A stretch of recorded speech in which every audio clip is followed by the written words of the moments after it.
Today we will be focusing on police brutality, as viewed and presented by the New York Times editorial board in the article "To Hold Police Accountable, Ask the Arbitrators."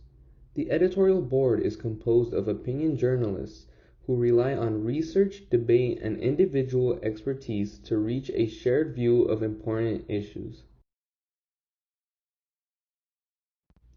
The term "police brutality" is sometimes used to refer to various human rights violations by police.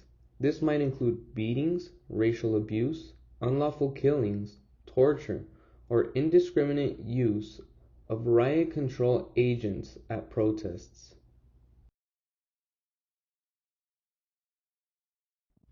The board initiates the argument by explaining the event that made this topic relevant to today's culture. This event was killing George Floyd, a 46-year-old black man killed in Minneapolis, Minnesota, while being arrested for allegedly using a counterfeit bill. During the arrest, a white police officer knelt on Floyd's neck after he was already handcuffed, while two other police officers watched and one prevented bystanders from intervening.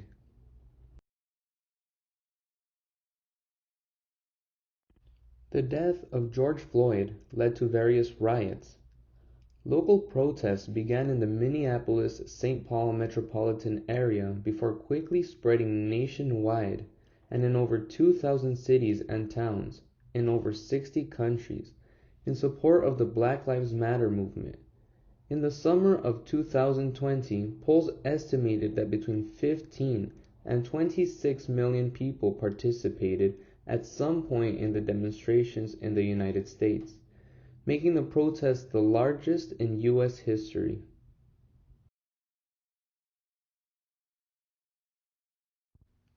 After presenting the reason for this movement, the board continues by presenting statistics that further develop credibilities, such as how 42 of the 50 cities with the most significant population in the country have endorsed new rules to restrict abuses of the police, and 15 cities have banned chokeholds.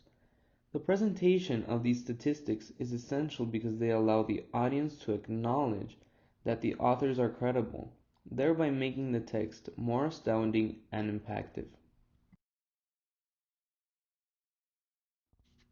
According to the passage, the most crucial obstacle in holding police officers accountable for their behavior are labor arbitrators.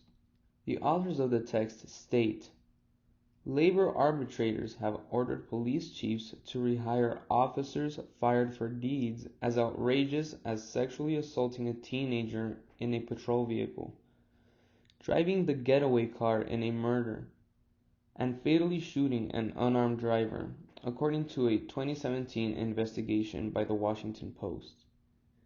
This quote plays into the author's credibility because these statistics are from professionals who focus on this topic.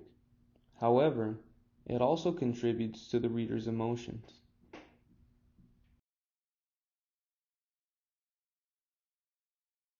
The topics discussed raise many ethical questions, since some individuals do not believe the mentioned occurrences are morally acceptable. The writers capitalize on questions the reader could ask to make the argument more compelling. Various unethical happenings that the writers exploit are presented. The board states, "These cases also demoralize mayors and police chiefs who have worked hard to remove problem officers, only to face orders from unelected arbitrators to give those abusive officers their badges and guns back." This statement explains unethical occurrences. These police chiefs' reputations are being significantly affected. More importantly, people are being put at risk because these officers are being given their jobs back.